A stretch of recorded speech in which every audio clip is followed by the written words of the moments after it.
rage. As Yoda once said, Fear leads to anger leads to hate, and hate leads to suffering. he's not totally wrong, but this is the same guy who literally paid no attention at all to a young man who was suffering right next to him for years. So here's the thing: anger and fear are, yes, intrinsically linked. Figuring out what you're angry about is also a question of understanding what you're afraid of. Could be shame, could be a fear of being powerless, or somehow just being rendered less than what you think you should be. Uh, so, Anger Management 101. What is the fear? Answering that honestly also reveals the problem.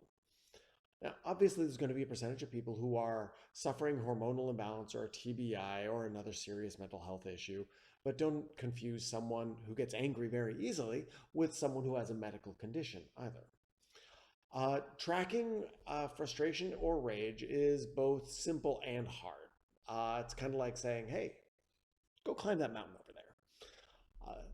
It's for adults working with children, you have to actually patiently kind of connect the dots for them. Jimmy, you hit Susie. I was mad about. She made fun of me. So, in that example, Jimmy's afraid of being made fun of. He's afraid of being perceived as less than, a form of shame, and just didn't know how to express it. In an adult, it can be more complicated because we get layers as we get older.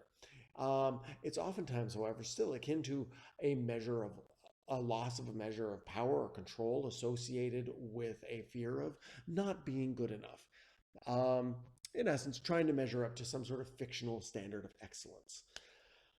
Addressing fears can be very difficult, but one of the keys is never try to do it with a person who is in the midst of the grips of anger. That if they're freaking out, yelling, "Calm down," doesn't actually work. What does work is getting that person to begin thinking again.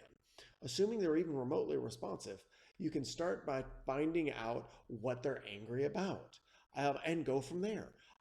For a child, you can ask them what they want to see, how they're going to get there, what results would happen. And then with the adults, it's helping get them establish their goal, and a pathway to achieving it. Um, this isn't about rewarding tantruming. This is about helping somebody who feels helpless in some way define a concrete direction and goal to getting there. Think about yourself and a time when you've been very angry.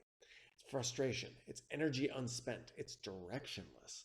Physical fights break out because that energy has to be directed. Teaching kids or learning about yourself and how to channel that energy is the key.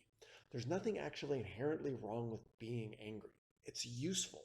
It says that there's something that's being perceived as wrong and potentially gives the energy to fix it.